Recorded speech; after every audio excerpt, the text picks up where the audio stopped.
Bismillahirrahmanirrahim. Assalamu alaikum dear students. How are you all? Hope you all are fine and doing well. Today we are going to discuss the homeostasis in plants. आज की class में हम discuss करेंगे homeostasis in plants. Plants में क्या होता है? Plants जो होते हैं वो क्या करते हैं, अपने जो एक्सटर्नल इन्वायरमेंट में आने वाली चेंजेस हैं उनको रिस्पॉन्ड करते हैं and keep their internal environment constant. They apply different mechanism for the removal of extra water and extra waste like carbon dioxide, oxygen and other nitrogenous material. ठीक है, ये इसके सारे के सारे waste होते हैं. Plants apply different mechanism for the removal of these waste. तो आज की क्लास में हम बात करेंगे सबसे पहले removal of extra carbon dioxide and oxygen. ठीक है, जो कार्बन डाइऑक्साइड और ऑक्सीजन है ये प्लांट्स में यूज़ भी होती हैं, ना सिर्फ ये वेस्ट होते हैं. जो एक्स्ट्रा कार्बन डाइऑक्साइड और एक्स्ट्रा ऑक्सीजन है उसकी बात हो रही है, because plants use oxygen in cellular respiration and carbon dioxide is produce as a by product of cellular respiration. तो क्या होता है, डे टाइम की बात करेंगे सबसे पहले, जब बोथ प्रोसेस हो रहे होते हैं. ठीक है, carbon dioxide and cellular respiration जो है वो साइड बाय साइड चल रहे होते हैं डे टाइम में. तो क्या होता है, रेस्पिरेशन जो कि सेलुलर रेस्पिरेशन है, ठीक है, और फोटोसिंथेसिस जो हैं ये साइड बाय साइड चल रहे हैं. अब होगा क्या, oxygen is produce in photosynthesis as a byproduct and carbon dioxide is produced as a byproduct of cellular respiration. तो क्या होता है, जो फोटोसिंथेसिस का प्रोसेस है वो ये वाली कार्बन डाइऑक्साइड को यूज़ करेगा during photosynthesis for the making of food for the plants. और क्या होगा, फोटोसिंथेसिस का जो प्रोडक्ट बाय प्रोडक्ट बन रहा है ऑक्सीजन वो यूज़ होगा सेलुलर रेस्पिरेशन में. ठीक है, समझ आ रही है कि दोनों चीज़ें जो बाय प्रोडक्ट के तौर पे बन रही हैं वो दिन के वक्त इस्तेमाल हो रही हैं साथ साथ. ठीक है, बट एट नाइट टाइम, अब बात करेंगे रात के वक्त की. ठीक है, नाइट में जो कंडीशन होती है वो डिफरेंट हो जाती है, क्योंकि रात के वक्त में रेस्पिरेशन तो होनी है लेकिन फोटोसिंथेसिस का जो प्रोसेस है वो स्टॉप हो जाता है, जैसा कि आपको पता है. ठीक है, तो क्या होगा, सिर्फ रेस्पिरेशन हो रही है रात में. ठीक है, रात में क्या हो रही है, रेस्पिरेशन. तो क्या बन रहा है, ओनली कार्बन डाइऑक्साइड. ऑक्सीजन तो यूटिलाइज हो ही रही है. ठीक है, प्लांट्स अपनी सराउंडिंग से ऑक्सीजन को यूज़ कर रहे हैं, लेकिन जो बाय प्रोडक्ट कार्बन डाइऑक्साइड बन रहा है अब वो कैसे एक्स्ट्रा बन रही है ना, प्लांट्स को उसकी ज़रूरत तो है नहीं, तो ये किस तरह से प्लांट की बॉडी से बाहर जाएगा. This carbon dioxide diffuse out of the plant body. ठीक है, ये कार्बन डाइऑक्साइड जो है वो प्लांट की बॉडी से डिफ्यूज आउट कर जाएगी. अब जो लीव और यंग स्टेम होते हैं उनके ऊपर होती है स्टोमेटा. ठीक है, लीव और यंग स्टेम में ये कार्बन डाइऑक्साइड जो है वो स्टोमेटा के ज़रिए बाहर जाएगी. ठीक है, लीव एंड यंग स्टेम, उसमें क्या होगा, ये कैसे बाहर जाएगी, थ्रू स्टोमेटा. अब बात करेंगे रूट्स की. रूट्स में जो होता है वो रूट्स के पास उसके जनरल सरफेस एरिया से ये डिफ्यूज़ आउट करेगी, specially through the root hairs. ठीक है, ये कार्बन डाइऑक्साइड जो हमारे पास एक्स्ट्रा थी ये तो हो गई रिमूव, हमने बात कर ली कि ये डिफ्यूज़ कर जाती है यंग स्टेम और लीफ में, ये स्टोमेटा के ज़रिए बाहर निकल जाती है, जबकि जो रूट्स होते हैं उनकी जनरल सरफेस से डिफ्यूज़ आउट कर जाती है, या फिर रूट हेयर जो स्पेशली जो होता है वो रूट हेयर से ये डिफ्यूज़ करती है. अब बात करते हैं ऑक्सीजन की. जो एक्स्ट्रा ऑक्सीजन प्रोड्यूस होती है, oxygen is produce in the mesophyll cell. Mesophyll cell होते हैं पत्तों के जो अंदर सेल्स होते हैं जहाँ पे फोटोसिंथेसिस का प्रोसेस होता है. ठीक है, ये ऑक्सीजन वहाँ पे प्रोड्यूस होती है. अब वो कहते हैं कि ऑक्सीजन जितनी प्लांट बॉडी को रिक्वायर होती है वो तो यूज़ हो जाती है, जबकि जो एक्स्ट्रा ऑक्सीजन है वो कैसे बाहर निकलती है, it goes out through stomata. ठीक है, ये जो ऑक्सीजन होती है ये भी प्लांट की बॉडी से स्टोमेटा के ज़रिए जो लीव्स के ऊपर होते हैं वहाँ से डिफ्यूज़ आउट कर जाती है. ठीक है, अब बात करेंगे रिमूवल ऑफ एक्स्ट्रा वाटर. ठीक है, सबसे पहले बात करेंगे कि पानी प्लांट्स के अंदर आता कैसे. सबसे पहले तो ये कि plant get the water from the soil. ठीक है, जैसे कि आपको पता है प्लांट जो होते हैं वाटर कहाँ से लेते हैं, सॉइल से लेते हैं, ये पहला तरीका है. और सेकेंडली प्लांट जो होता है वो सेलुलर रेस्पिरेशन का बाय प्रोडक्ट भी होता है. ठीक है, at the end of cellular respiration water is also produce. ठीक है, तो दो तरह से प्लांट्स की बॉडी में वाटर आता है।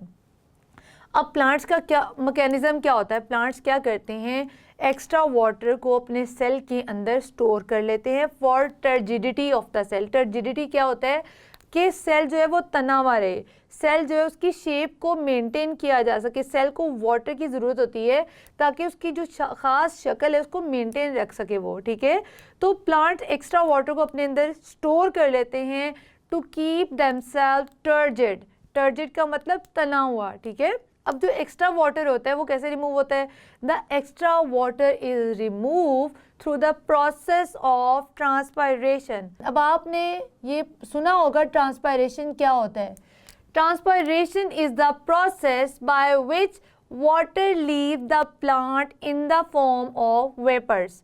ठीक है, ट्रांसपायरेशन की अगर आपको डेफिनेशन आ जाती है तो आपने इसको इस तरह से डिफाइन करना है, the process by which water leave the plant in the form of water vapors is called transpiration। ठीक है, ये ट्रांसपायरेशन की डेफिनेशन इंपॉर्टेंट है, आपने इसको अच्छे तरीके से मेमोराइज करना है। अब होता क्या है, रात के वक्त, दिन के वक्त तो ट्रांसपायरेशन चल रही है क्योंकि स्टोमेटा ओपन है और स्टोमेटा के थ्रू जो है वाटर वो रिलीज हुए जा रहा है, वाटर वेपर्स बाहर जाए जा रहे हैं। लेकिन रात के वक्त क्या होगा, एट नाइट, रात के वक्त जो ट्रांसपायरेशन का प्रोसेस है वो भी स्लो हो जाता है।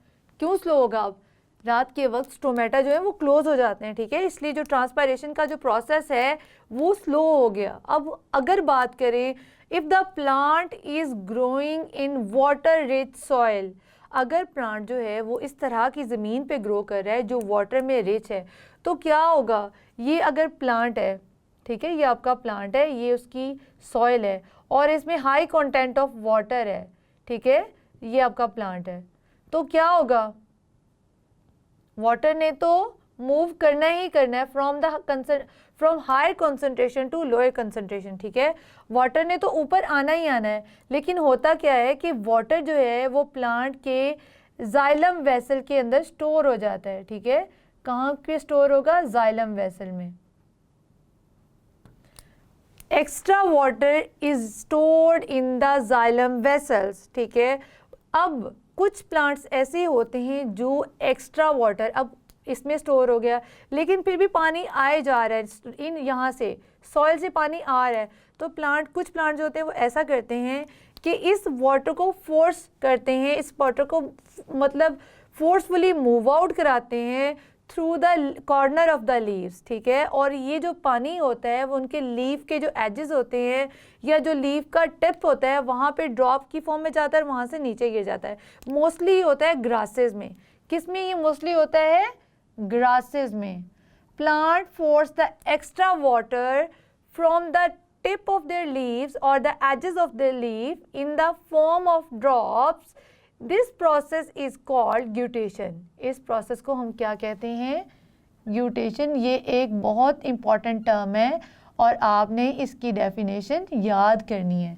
The process by which plant expel or remove extra water from the edge of their leaves in the form of drops is called guttation. अब आपने ग्यूटेशन को और ड्यू ड्रॉप्स को कंफ्यूज नहीं करना, because guttation and the dew drops are two different concept. जो dew drops होते हैं ना वो वाटर की कंडेंसेशन से बनते हैं। प्लांट के जो एक्स्ट्रा इन्वायरमेंट होता है ना, जैसे कि एक प्लांट है, इसका इन्वायरमेंट है वो ठंडा है, यहाँ पे वाटर वेपर्स होते हैं, वो वाटर वेपर कंडेंस करते हैं और यहाँ पे आके पानी के ड्रॉप्स बना देते हैं। ठीक है, ये वाटर वेपर्स होते हैं, यहाँ पे ये कंडेंस करते हैं और यहाँ पे आके वो ड्रॉप्स बन जाते हैं, इसको हम कहते हैं dew drops, and it is totally different from the guttation.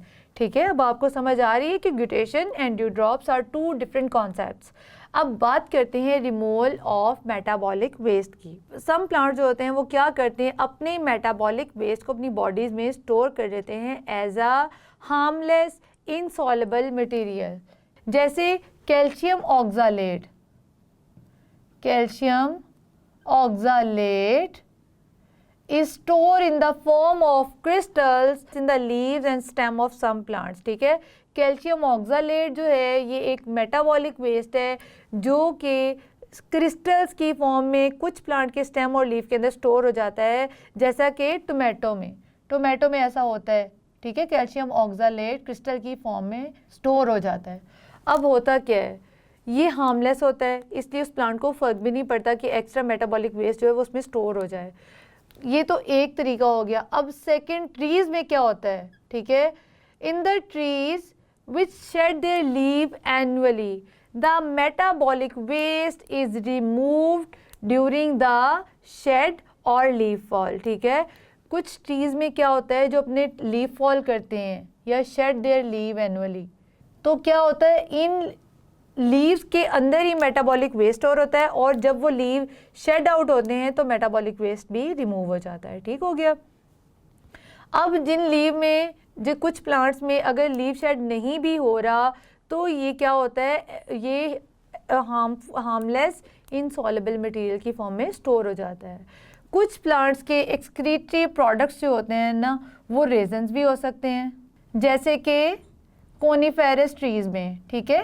इसके अलावा कुछ प्लांट्स के एक्सक्रीटरी प्रोडक्ट्स जो होते हैं ना, वो गम्स भी हो सकते हैं, जैसे कि कीकर, ठीक है। कुछ प्लांट जो होते हैं वो लेटेक्स प्रोड्यूस करते हैं एज एन एक्सक्रीटरी प्रोडक्ट, जैसे कि रबर प्लांट, ठीक है, इसमें लेटेक्स प्रोड्यूस होता है। और लास्ट में कुछ प्लांट में जो एक्सक्रीटरी प्रोडक्ट है वो होता है म्यूसिलेज, और ये किन प्लांट में होता है, लेडी फिंगर में होता है। जैसे कि आपने देखा होगा, अगर आप लेडी फिंगर को कट करेंगे तो उसके अंदर से वो ग्लू सा निकलता है, उसको हम म्यूसिलेज कहते हैं। ठीक है जी। उम्मीद करती हूँ आपको आज का लेसन समझ आया होगा। मज़ीद अंडरस्टैंडिंग के लिए अपनी बुक से हेल्प लीजिए। इसी के साथ मुझे दीजिए इजाज़त। अल्लाह हाफ़िज़।